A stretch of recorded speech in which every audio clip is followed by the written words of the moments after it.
تصوف يعني سوى تأكيد أوان كتبة دوك تصوف علما بلا ممارسة أو أوراق سيرش زاني أمن ساواني أنا نريد زاني أريد أسير تصوفكم أمن سيبدرت بفياضي شقاندي هواي صافي كريلا فالوراندي بحقي جوهري يكاي بهادار للتيارات والأحزاب لأن الجهد المنفرد مجد التليف وقل اعملوا فسيرى الله عملكم ورسوله والمؤمنون والسلام.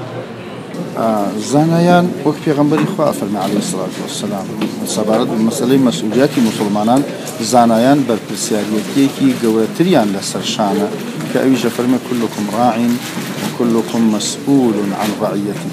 کاتێک کە زانایان پێشەوا و قائد بن لە نوێژدا لە ئیمامەتکردندا لە خەتابەتدا دەبێت لە ئوموراتی ئیداری و دنیەوی و ئیجتیماعیشدا بە هەمان شێوە پێشەوایەتی ئەو خەڵکە بکەن لە چۆنیەتی ڕاستکردنەوەی چینی برایەتی و نەهێشتنی کێشە و تەفرەقە و جیاوازی لە بینی موسڵماناندا و پاشانیش لابردنی هەموو ئەو جۆرە زوڵم و ستەمانەی کەوا لە موسڵمانان لە هەمووی وڵاتانی دنیادا ئەکرێت.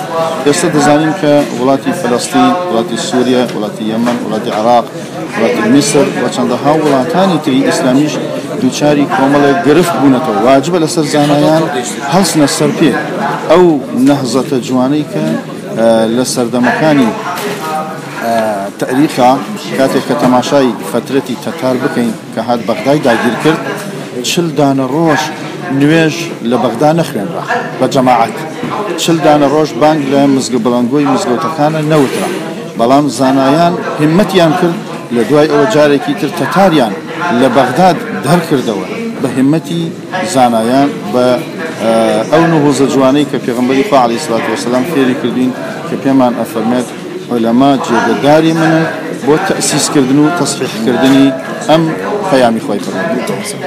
زانایان ئەرکی قورس و گرانیان لەسەر شانە، تەنها مەسئولیەتی ماڵ و خێزان و نوێژ و عیبادەتەکانیان لەسەر شان نییە، بەڵکو مەسئولیەتی پەروەردەکردنی گەنج و لاوەکانی ئەم وڵاتیان لەسەر شانە. ئەویش دەبێت بەڕاستی لەم سەردەمە تەکنەلۆژیایەدا ئەو وەسیلانەی کەوا پیان ئەوترێت تۆڕە کۆمەڵایەتیەکان میدیاکان هەر هەمویان پڕ بکەین لە وتار لە ئامۆژگاری لە نەسیحەت لە ڕاهێنانی گەنج و لاوەکانمان بۆ زیاتر ئاشناکردن بە دینی خوای پەروەردگار، چونکە خوای پەروەردگار بەشێک لەم دینە فەرمێ الذين يبلغون رسالات الله ويخشونه ولا يخشون أحدا إلا الله وكفى بالله حسيبا أو شديدا. زانایان نابێت لە لۆمەی لۆمەکەران بترسن، ئەبێ ئەوەی حەق و ڕاستیە بۆ خەڵکی ئەدای بکەن لە میدیاکانە، لە تۆڕە کۆمەڵایەتیەکانە، لە ڕۆژنامەکانە، هەموو شێوازەکانی میدیا چ بینراو بێت، چ بیسراو بێت، چ نووسراو بێت، هەر هەمووی ئامادەساز بکەن بۆ تێگەیشتن لە مەعنا و مەفهومی ئەم دینە جوانە کە ئەم دینە وەکو سفرەیەکی ڕازاوە خوای پەروەردگار ناردوویەتی بۆ ئەم ئومەتەی سەرئەرز. بۆچی؟ بۆ ئەوەی کەوا مەسلحەتی بەندەکان لەسەر ئەم دینە دەڕوات و هیچ دینێکی تریش ناتوانێت و هیچ پەیامێکی تریش یان بەرنامەیە و مەنهەجێکی تر ناتوانێت جێگەی ئەم دینە لەم سەرئەرزەدا بگرێتەوە. بۆیە خوای پەروەردگار فەرمێ هو الذي أرسل رسوله بالهدى ودين الحق ليظهره على الدين كله ولو كره المشركون. يعني ئەم دینی خوای پەروەردگارە شامل و کاملە لە هەموو کاتی زەمانەکانە گونجاوە بۆ ئەوەی ئینسان بە فەخر و بە شانازیەوە هەڵی بگرێت. دیارە کە هەر نەوع کۆبوونەوە و ئێتلافێک لە بینی زانایانە کە ڕوو بدات شتێکی زۆر باش و بەکەڵکاتووە و دیارە یەکێک لە گەورەترین کێشەی کۆمەلگای ئیسلامی بەتایبەت لە کوردستانی ئێمە دوو شتی زۆر سەرەکیەکیان جەهلە، یەکێکیان تەفرەقەیە کە بێ بە ئیتیحاد و بە عیلم ئەو دوانە پڕ بکرێتەوە و بەرپەرچ بدرێتەوە و بەپێی ئەو دروشمەی کە ئێرەتی ئیتیحادی عولمانی ناو سەردێڕەکە بۆیان داناوە ئیتیحادی عولمانی هەم جوابی ئەو مشکلاتەیەتی ینی بەڕاستی ئەگەر ئیتیحاد لە بینی زانایانە ڕووبدا و ئیتیحادی عولما دروست ببێت لام وایە زۆرێک لە کێشەی کۆمەلگای کوردەواری ئیسلامی ئێمە حەل ئەبێ و پێم وا بێ باشترین و تەنها ڕێگە حەلی کێشەکانی ئێمە ئەم نەوعە کۆبوونەوانە. وەکو من دوجاری لە وتارەکەمە هەر ئاماژەی پێ ئەدەمەوەسم بابەتەکەم لەسەر ئەوەیە ئەمڕۆ ئیعلام و تۆڕە کۆمەڵایەتیەکان فەزا مەجازیەکان ماڵپەڕەکان هەمووی ئەمانە ئامرازانێکن بوونەتە هۆکارێک بۆ ئەوەی کە لە کۆمەلگای کوردەواری ئێمە بتوانن خەڵک بەخۆیانەوە مەشغوڵکەن و خەڵ لە عیلم دوورۆ بکەوێتەوە بوونەتە هۆکارێک بۆ لە یەکدابڕان و کێشە کۆمەڵایەتیەکان. و هەر ئەو ئامرازانەی کە ئەمڕۆکە بوونەتە هۆکارێک بۆ دواخستنی خەڵکەکەی ئێمە ئەگەر زانایان بتوانن بە باشی کەڵکی لێوەربگرن ئەتوانێت ببێتە هۆکارێک بۆ بڵاوکردنەوەی عیلم و زانیاری و بێتە هۆکارێک بۆ یەکێتی مامۆستایان و یەکێتی زانایان و یەکێتی کۆمەڵیانی خەڵکی کوردستان و غەیری کوردستانی جیهانی ئیسلامی. و ئەبێ ئەو شتانێکەوە بوونەتە هۆکارێک بۆ دابڕانی خەڵک لە زانیاری و دابڕانی لە میدیاکان و لە تۆڕە کۆمەڵایەتیەکانە ئەبێ زانایان بەرپەرچی ئەو شتانە بدەنەوە. ئەو ناومێدیانەی کە لە میدیاکانە بڵاو ئەبێتەوە لە تۆڕەکانە بڵاو ئەبێتەوە ئەبێ ئەوان ئومێدواری بە کۆمەلگا ببەخشن و بتوانن بە باشترین شێوە. ئێمە لە ئێرانە شتێک ئەڵێن تەهدیدەکان تەبدیل بکەن بە فرسەت، ئەنی ئەو شتانەی کە لەوانەیە ئێمە تەهدید بن لەسەر کۆمەلگای ئێمە ئەبێ ئێمە کاری بکەین ئەو تهدیدانە تبدیلی بکەین و وەریگەڕێنین بیکەین بە فرسەت و دەرفەتێک بۆ خۆمان و ئەوەی کە بتوانین بەرەو پێش بڕۆین، چونکە بمانەوێیان نەمانەوێ ئەمە واجبێکە و شتێکە حتمیە. ئەمڕۆ ئیعلام بە تۆڕە کۆمەڵایەتیەکان و پەیجەکان هەمووی ئەمانە ئامرازانێکن کە بەبێ هیچ پرسکردن بە ئێمەوە بەبێ ئەوەی کە ئێمە داخوازیەکمان لەوان کردوێ چوونەتە ناو ماڵەکانەوە چوونەتە ناو دڵی تەواوی مناڵەکانی ئێمە. بەس ئێمە گەر بەکاریان بێرن ئێمەش کەڵکیان لێوەربگرین ئێمە شەتوانین هەر بە واسیتەی ئەو تۆڕانە بڕێنە ناو ماڵەکان و بڕێن ناو دڵی مناڵەکانی خۆمان و کۆمەلگاکەمان. وڵی وەکو دیارە کە ئەمڕۆ زلهێزانی عالەم زیاتر بە شێوەی ئابووری زەختەخەنە سەر وڵاتانی ئیسلامی زانایان لەبەر ئەوەی کە دەسەڵاتدارانی وڵاتەکان نین ناتوان بەرپەرچی عملی بدەنەوە، بەڵام ئەوەی کەوا زانایان پێیان ئەکرێت لە حەدی وتار و نەسیحەتا بێ ئەوەی کە ئەبێ کۆمەڵانی خەڵکی وڵاتانی ئیسلامی بەتایبەت لە کوردستانە ئەبێ کار بکەن لەسەر ئەوەی کە خەڵکی قەناعەت بکا بۆ شتانی کە هەیەی و ئینتاجی ناوخۆ کار لەسەر ئەو بابەتانە کە ئەویش فقط کاری تەبلیغیان پێ ئەکرێت زانایان، کاری عملی بە زانایان ناکرێت، کاری عملی بە زانایان چونکە ئەوان دەسەڵاتدارانی وڵاتانی ئیسلامی نین. وەگەر دەسەڵاتداران گوێ لە زانایان وەرگرن ئەتوانن منبەرەکانی زانایان بەکار بێرن بۆ ئەوەی کە خەڵکی بەرەو قەناعەت و ئینتاجی داخلی و عەدەمی وابەستەگی و عەدەمی خۆ هەڵسەپاردن بە دەرەوەی وڵاتان کۆتایی پێبێت لە داهاتوویەکی نزیک شانە دوور إن شاء الله. هنا في تركيا منذ 6 سنوات. هذا بالنسبة لي. أما بالنسبة ما هو حاصل الآن المؤتمر فانعقاد مثل هذه المؤتمرات أمر ضروري لا بد منه ولا غنى عنه، لأن المسلمين وخاصة منهم العلماء إذا لم يتلاقوا ولم يجتمعوا ولم يتحادثوا ولم يتحاوروا فيما بينهم فإن هذه الأمة لا تفهم شيئا من واقع الأمور، فالتنوير من قبل هؤلاء العلماء. وإذا ما اجتمع هؤلاء العلماء في مثل هذا المؤتمر وتبادلوا الأحاديث وتبادلوا الآراء فإنهم ينتجون بإذن الله تعالى. أما بالنسبة لوسائل الإعلام وسيلة الإعلام كيف يستفيد؟ أولا وسيلة الإعلام وسائل الإعلام وسائل ضرورية لا بد من الحصول عليها. أية أمة كانت إذا لم تكن تمتلك 4 من القوى فإنها تكون أمة ضعيفة. لا بد أن تكون قوية في الجانب العسكري، ولا بد أن تكون قوية في الجانب السياسي، ولا بد أن تكون قوية في الجانب الاقتصادي، ورابعا لا بد أن تكون قوية في الجانب الإعلامي، لأن الإعلام وسيلة لتكرار الأمور، لتكرار شيء، وبهذا التكرار يتحول أحيانا الحق إلى باطل والحقيقة إلى خيال والخيال إلى حقيقة بفعل وسيلة الإعلام. وقصة لذلك في تأثير وسائل الإعلام إيجابا أو سلبا. 3 من اللصوص رأوا زاهدا من الناس وهو يأخذ بخيط أو بحبل مربوط برقبة خروف ويسوقه، والخروف كان خروفا سمينا وديكا، فأرادوا أن يحصلوا على هذا الخروف، لكن ما هي الطريقة إلى ذلك؟ هو الإعلام المكرر.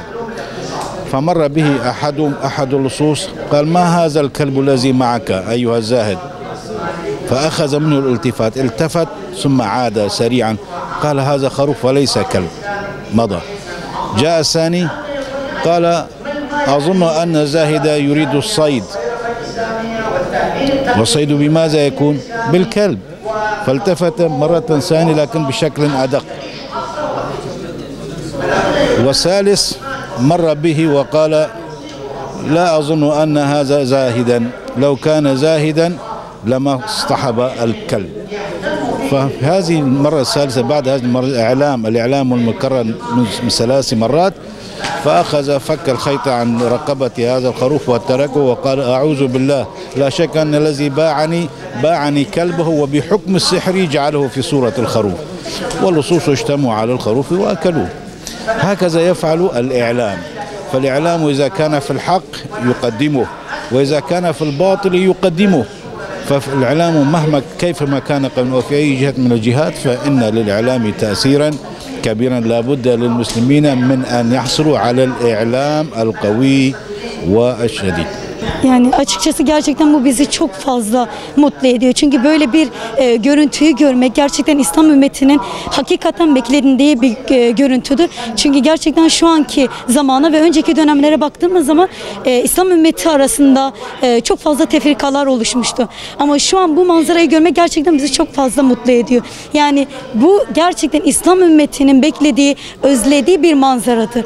Yani bunu görmek gerçekten herkesin beklediği bir görüntüdür ve İnşallah bu gerçekten İslam ümmetinin tekrardan birleşmesine, tekrardan ayaklanmasına vesile olur. Gerçekten şu anda bir sürü alimlerimiz burada. Yani dünyanın dört bir tarafından buraya iştirak etmiş alimlerimiz var. Bunlara baktığımız zaman eğer bunlar bugün şu an burada konuştukları gibi o birliği, beraberliği sağlarlarsa gerçekten İslam ümmeti olarak, Muhammed ümmeti olarak çok güzel yerlere gelebileceğine kanaatindeyim. Yani şu an bu söylenilen gerektiği gibi yerine getirirse o düşüncedeyim inşallah. Yani çünkü burada belirtilen sözler, konuşmalar çok güzel. Herkesin gerçekten bir beklentisi var ve herkesin beklentisi birlik ve beraberliğin olmasıdır. Yani herkes birlik, beraberlik içerisinde olup hareket edersek şayet o zaman İslam ümmeti tekrar ayaklanacak ve şu an yozlaşmış olan bu ümmet tekrar İslam ümmetiyle, alimlerin birliğiyle, alimlerin beraberliği tekrar ayaklanacaktır gibi sözler söyleniyor. Ve şayet gerçekten bunlar hep beraber innemel mü'mine uhvetun ayetine dayanarak, muhakkak ki Müslümanlar kardeştir ayetine dayanaraktan birlik beraberlik içinde hareket edilirse tekrardan dünyanın dört bir tarafında da olsun, Türkiye'de de olsun tekrardan inşallah rahata, huzura ereceğine inanıyorum. Şu an günümüzde bakıldığı zaman gerçekten gençliğin ne kadar yozlaştığının farkındayız. Ve bu da aslında gerçekten hani bizler, mesela ben bir müderrisi olarak ve buradaki alimlerimiz olarak gerçekten daha fazla çalışması gerektiğini ve bu Müslüman gençlere daha çok ulaşılması gerektiğinin kanaatindeyim. Çünkü gerçekten üniversite ortamlarına bakıldığı zaman, okul ortamlarına bakıldığı zaman ve çarşı ve pazarları dolaşıldığı zaman özellikle İslami memleketlerde, İslami ülkelerde acaba artık düşünüyoruz gerçekten İslam ülkesi mi burası diye düşünmeye başlıyoruz. Peki bunun sebebini düşündüğümüz zaman demek ki biz Müslümanlar olarak Allah-u Teala'nın bize emrettiğini yerine getirmemenin düşüncesi bizde oluşuyor. O zaman da gerçekten bizlerin daha çok çalışması gerektiğini, bu gençlerimize daha çok ulaşmamız gerektiğinin düşüncesi. Bunun için de gerçekten herkesin, özellikle bilen alimlerimizin bu konuda daha çok çalışmalar yapması gerektiğini ve onlara daha çok ulaşması gerektiğinin düşüncesindeyim. Allah Resulü Aleyhisselatü Vesselam buyurur ki, iki grup vardır ki bunlar ıslah olursa bütün bir toplum, ümmet ıslah olur. Onlar bozulursa bütün bir toplum ve ümmet bozulur. Bunlar kimdir? Umera ve ulemadır. Umera dediğimiz yöneticiler, devlet yöneticileri, ilçe yöneticileri, kısacası bürokraside ya da siyasette yönetici konumunda olanlar. İkincisi de alimlerdir. Çünkü toplumu yöneten, güç olarak yönetenler umeradır, amirlerdir, siyasi ve bürokratlardır. Ama gönül olarak, zihniyet olarak, bilgi birikimi olarak, kültür, medeniyet olarak yönetenler de alimlerdir. Bu ikisi ıslah olursa bütün toplum ıslah olur. Şimdi umarayla değil de biz ulema cihetiyle ilgilendiğimiz için o tarafa, ikinci kısma bakalım. Gerçekten de eğer bizler, yani ilmiye sınıfı dediğimiz ilimle iştigal edenler gerçek manada görevimizi yapacak olsaydık, Allahu alem bugün ümmetin hali böyle olmayacaktı.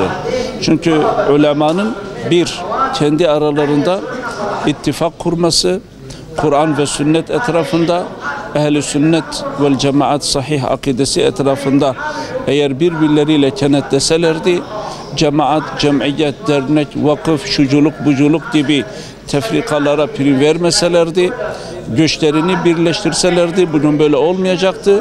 İki, eğer ulema peygamberlerin varisleri olmaları hasebiyle tebliğ ve irşad görevlerini hakkıyla yerine getirselerdi, yine bugün böyle olmayacaktı. Aramızdaki tefrikaları bir kenara bırakıp sahih akide ehl-i sünnet vel cemaat etrafında bir araya gelip gücümüzü birleştirebiliriz. Aramızda müzakereler, istişareler, fikir alışverişleri yapmak suretiyle bu meş'um durumdan ümmetin evladını nasıl kurtarabiliriz? Buna dair ittifaklar kurabiliriz. İkincisi de medreselerimizden, Kur'an kurslarımızdan, camilerimizden çıkıp halkın arasına, sokağa, evlere, Resulullah Aleyhisselatü Vesselam'ın ve diğer peygamberlerin yaptığı gibi tebliğ irşad faaliyetlerini çok yoğun bir şekilde yapmak zorundayız. Yoksa Peygamberimiz Aleyhisselatü Vesselam evinde, camisinde oturup da insanların kendisine gelmesini beklemedi. Kendisi ev ev dolaşıp, kabile kabile dolaşıp, belki farklı şehirlere gidip Taif gibi insanları İslam'a davet etti, tebliğ irşad görevini yaptı. O zaman her birimiz madem peygamberin varisi olduğumuzu iddia ediyor ve bununla övünüyorsak, bizim de ev ev dolaşıp, kabile kabile dolaşıp, köy köy dolaşıp, şehir şehir dolaşıp, evimizde, medresemizde, camimizde kendimizi mahsur kılmayıp tebliğ ve irşad görevini yapmamız lazım. Bizler ehli hidayet ve ehli hak olan kimseler batıl ehlinden daha fazla çalışmadıkça evet ümmet maalesef bu meş'um durumdan, bu zor durumdan kurtulmaz. دار زنان چه واده بینه اهمیت آوی چه واده؟ چی؟ ویدی دار زنان آها. اف دید هني قالك مهم دسبيك قالك جوان بو يعني خرد كرنا بيواندية وعلاقاتها ما بين علماء الدين. علماء الدين جي طبيعي النخبنا أو بيجني قلب الأمة أو دل أمتنا تجاب أو بقوة كبنو بهيس كبنو يعني مهمة خو أدا كان أمتا إسلامي يعني بسرمان دي بقوة كبن دي بهيس كبن ودي طبعا زفرن بو تاريخ أخويا بري فالبرفيش عندي أف شاف بيكفنا أف لقاءات تاني قالك بيوستن وقالك ضرورينا وأبا يعني مطلوب أبرو علماء بسرمانة برب جزء يعني أداء أمانتي ورسالة أخو يعني اتجاه أو برنبري إسلام طبيعي ضروري أبرو سوشيال ميديا يعني بجني أو وسائل إعلامية شبت فيسبوك شبت انترنت شبت هم وسائل أبرو الحمد لله ثورك تكنولوجيا ثورك شورشك طبعا يا اتصالات برقرار بي بقلك طبعا مصلحة مدى وعلماء الدين بيوستا طبعا او ضمن برب كاربينن بوجي عندنا اخفتنا اخو بوجي عندنا نام اخو بوجي عندنا رسالة اخو طبيعي بجي نعمتك قالك امازنا وفعلا جيفيجا في علماء اكثر وان طبعا وان وسائل بكارتين طبعا بوجي عندنا نام اخو بوجي عندنا رسالة اخو مهمة با وسيلة قالك باشا وبيوستا سر علماء الدين او بكاربين طبيعي تقال طبعا حياة تقال تطوري طبعا بتشتكي صوري ماشكي اسلامتيجي اكل به تعرف كرن اسلامتيه كبه تقوتن درستاي هر انسان تو بيجدي قبول كت اسلامتيه دي قبول كت بو تشكي اسلامتي طبعا او تشتهي وكو نفس انساني محتاج دين الفطره يا اكل تعرض كي امام او خطيب او داعي جوان بيدرنامه يعني جهينيد خلكك دي ورقي العالم دي ستينيد دي استفاده لكت وطبيعي دي كل بيجن دبيت إنسانك يعني حقيقة إسلامتية دي زاني إعلام غربي أبرو طبعا يبي مانع كو إسلامتية تشويه كان وإسلامتية كريت كان وإسلامت نجهيته طبعا الهدف أخو بجا بيوست السر مع علماء أبرو بواسطة في ثورة يعني اتصالاته أم أوان يعني أباطيلات وان أوان دعايات وان أوان شبهات وان طبعا أم بيخين يعني حقيقة وام قضاء سربكين وإسلامتي هذه سرب كبيتشين كدين خديها أجر أو محاولات يتوقع سر دين إسلامي هاتينا كرنكو نهلن سر هر دين كديب وندمه بس دين إسلامي رج بروجه يبقوات كبيتو يبهست كبيتو يبصحوات كبيتو ويراد بتبا أبجي إيكش معجزات طبعا في إسلامية كبدين خدي تعالى يفريكري وودي باريزيد وودي طبعا جهينيتا طبعا بنجه ديار أو ديدارة كوديداري سيما ملتقى سيما لشاري ديار بكر سپاس لبو اتحاد علماء ومدارس إسلامي كدعوة نامية لبو إيمانارت وإيمش بسپاس واستجابي دعوة كمان كرت ولكاتي خويدا آماده بوين بويا أو ملتقى كواهيا يهر چوار بارتي كردستان إما خومن بخوش حال دزانين وإما هزدكين كوا دبيتا مايي يكبوني زانايان وهوين يكدبيت بو أوي كوا ما مستايان وزانايان وعلمايان هر چوار بارتي كردستان بتوانن كلمة وكارو كردويان وحدته كان بي بقينيت وهروها ببن بيك لكارو بروجكان دا ولا مدرسة كان دا ولا قطاب خانة كان دا بيداتسونەوە یەک بۆ منهەجەکان بکرێت و هەماهەنگی و هاوکاری کردن و دەستباری یەکتری بگرین و هەروەها ئەو تعارف و یەکتر ناسینەی کەوا ئێمە لە هەر چوار پارچەی کوردستان لەگەڵ زانایان و بانخوازانی ئێرە کردومانە جێگای دەستخۆشی و جێگای شانازیە و هیوادارم کەوا بەردەوام بێتن لە بۆ هەموو ساڵەکانی تر و فراوانتر بکرێت و بابەتی دعوە و بانگەوازی زیاتر بێتە نێو ئەو بابەت و باسە. دیدارێکی زۆر گرنگ و زۆر مهمە هەرچەندی بڕین مهمە هێشتا هەر مهمترە لەبەرەوەی لە هەستەکەم لە تاریخی کوردستاندا ئەوەشتی وا دەگمەنە تا هیوادارین لە هەر چوار پارچەی کوردستان بکرێ لە هەولێر بکرێتن و لە قامیشلی بکرێتن و مەهاباد بکرێ بەڕاستیی زۆر گرنگ و مهمە لەو دیدارە ئێمە زانایان لە هەر چوار پارچەی کوردستان کە دادنشین مامۆستایانی بەڕێز خی گەورە پاداشتیان بداتەوە وتاری زۆر چاک و باشیان پێشکەش کرد لە ئەوی بزانین کێشەمان چییە گرفتەکانمان چییە پەنجە لەسەر کێشەکان بداندا بنین دوایە چارەسەریشان بکەین ئەوە زۆر گرنگ و مهمە وەکو زانایان دواتریش ئەو مەداریسانەی کە هەیە لە هەر چوار پارچەی کوردستان ئەو مەداریسانە ئەو مەنهەجەی کە هەیتیان ئایا چی لێ حەزف بکەین لادەین و چی بۆ زیاد بکەین هەتا وەکو لەگە ئەو سەردەم و زەمانەدا بگونجێ ئەو مەدرسانە بچنە پێش یعنی ملخص و بە پوختی و پوختی ئەو ملتەقایە ئەو دیداری عولەمای هەر چوار پارچەی کوردستان بۆ ئەوەیە ئەو سەحوە ئیسلامیە لە کوردستان دە چوار پارچەی کوردستاندا بستە پێش شانبەشانی لە هەموو عالەمی ئیسلامیدا بە فراوانتر و لە هەموو جیهاندا کە هاوئاهەنگی هەبی کە ئەو سەحوە ئیسلامیە خزمەت بکەین و بستە پێش هەموو گەلی کورد و هەموو ئومەتی ئیسلام بەگشتی. ئەم لقاء هەناکێ ji sebebekî çê dibe sebebê tefrîqa gundnava misilmanan de çê bûye ev nexweşiyekî gelekî mezin e wextê got ev îjtîmaat çê dibin ev civînê hat çê dibin em hêvî dikin ji Xwedê Teala Azze ve Cel bibe sebebê cem'a qulûba ne got hema em dibinê vê tawanê de tenê cem'a bibin dibinê vî seqfê ha de cem'a bibin û wextê got me temessuk nekir bi wan kelamê got ulema ejmere dibêjin tabê neqil dikin kelamê Xwedê kelamê pêxember divê em jî her yekî ji me tiştekî exiz bike عبرت بکێ و ببێ سەبەبێ وەسیلەکە گۆ ڕەبتە قبولوبە جەمع قلوبە گۆ چێ ببێ ji ber zafera مسلمانە di cema ulemayê wa de ye heta got ulema nebne yek heta got ulema qelbê wan nakê nebe yek awan bawer ke zortir e zehmettir e bêje ev îjtîmaa ha înşaallah wesîlekî got em tev de bibne qelbê yek و ام بكاربن خدمتا اسلاميتي بكن و ام وي وصيتا پیغمبر عليه الصلاه والسلام يقول مكريا ام بيكبين مديا بويا وسيلكي برمزن جنبا شارا ايرو تمام زهيره افكاري خوي بيس دريا في مديا يدتك فبالباب الاولى علماء قالك دها زيدتر اجتماعات خوا جوين خوا توبلانتي خوا وعظ خوا ارشاد خوا دها بقالكي بكن لقارشي وان افكاري جو غير مسلمان دخبتن 24 ساعات بالشفو برو جبو خاطري خراكرنا عقيدة جنجد ما ام غير كيف خوش تبن وقت قدرية وسائل التواصل الاجتماعي ده اگر مديا اگر انترنت